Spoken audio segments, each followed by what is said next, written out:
Hey guys, তোমরা সব কেমন আছো? আশা করছি খুব ভালো আছো। বাংলায় কথা বলো এবং বাংলাকে সাপোর্ট করো। তো আজকে এসেছিলাম গঙ্গাধারে ঘুরতে, কারণ আমার একটা ভাইয়ের ছোট্ট কাজ ছিল। এই যে পেছনে ভাইকে দেখতে পাচ্ছ, ওরও একটা ছোট্ট ইউটিউব চ্যানেল খুললো আর ফেসবুক পেজও খুললো। তো সেটা খুলে দিলাম এখানে এসেছিলাম গঙ্গার ধারে। আর এই যে একজনার শেষ যাত্রার বাস যাচ্ছে, মানে সে চেপে এসছে এই যাত্রাতে, আর শেষ যাত্রার অবস্থা জলে ভাসছে। শেষ যাত্রার খাট, সুখের খাট জলে ভেসে যাচ্ছে।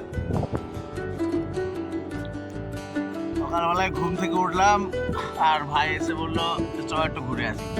তাই ভাবলাম কি হলো ব্যাপারটা, কিছু বুঝতে পারলাম না। তো গঙ্গাধারে নিয়ে এলো, ঘুম থেকে উঠি গঙ্গাধারে এসে তোমাদের আগে একটা ছোট ক্লিপও দেখালাম যে গঙ্গাধারে এসে কি দেখলাম। যে আমাকে বললো আমি ইউটিউব ভিডিও করবো, আমাকে চ্যানেল করবো।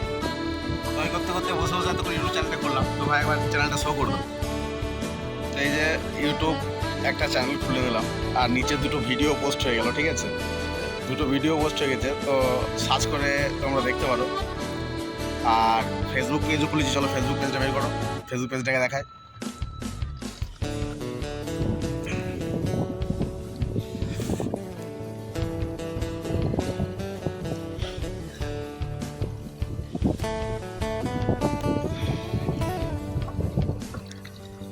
নিজের ফেসবুক পেজটা খুলে দিলাম রবি মাঝি নামে।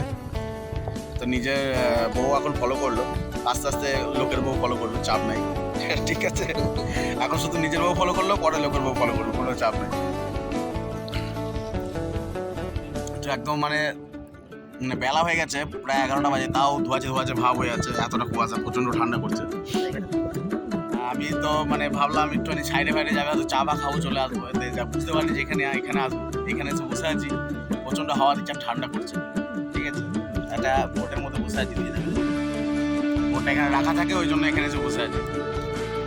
চলো দেখতে থাকো, মজা নিতে থাকো।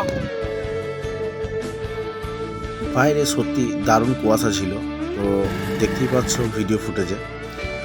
আর সবাই একটু প্লিজ সাপোর্ট করো, কারণ তোমাদেরকে এই ভিডিওটা দেওয়ার জন্য হয়তো এদিক ওদিক ছোটাছুটি করতে হয়, আর এডিট করতেও অনেকক্ষণ টাইম লাগে শুধু তোমাদের বিনোদন দেওয়ার জন্য। তো তাই বলছি, একটু সাপোর্ট করো, তোমাদের একটু সাপোর্টে ভিডিও আরও ভালো ভালো করার জন্য উৎসাহ যাবে।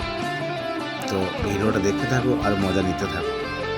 তো সকালবেলা ওখানে ঘুরে আসার পরে বৈকালবেলা আমরা যাচ্ছি বক্স ফিট করতে, কারণ আগামীকাল 30শে ডিসেম্বর আমরা যাব পিকনিক করতে। আমাদের এখানে যারা লোকাল এরিয়ার যারা ভিডিওটা দেখছো তারা হয়তো কালকেপুর চেনো, তো কালকেপুর যাব আমরা কাল ফিস্টি করতে। তো সেই কারণেই পিকনিকের জন্য বক্সগুলোকে ফিট করে নিচ্ছি আজকে বৈকালে। তো এটা শুধু টেলার থাকলো, কারণ কালকে এখনও পিকচার বাকি আছে, যে বক্সটাকে কীভাবে সাজিয়েছি টোটাল কিছুই দেখাবো না, যে কালকে দেখা হচ্ছে।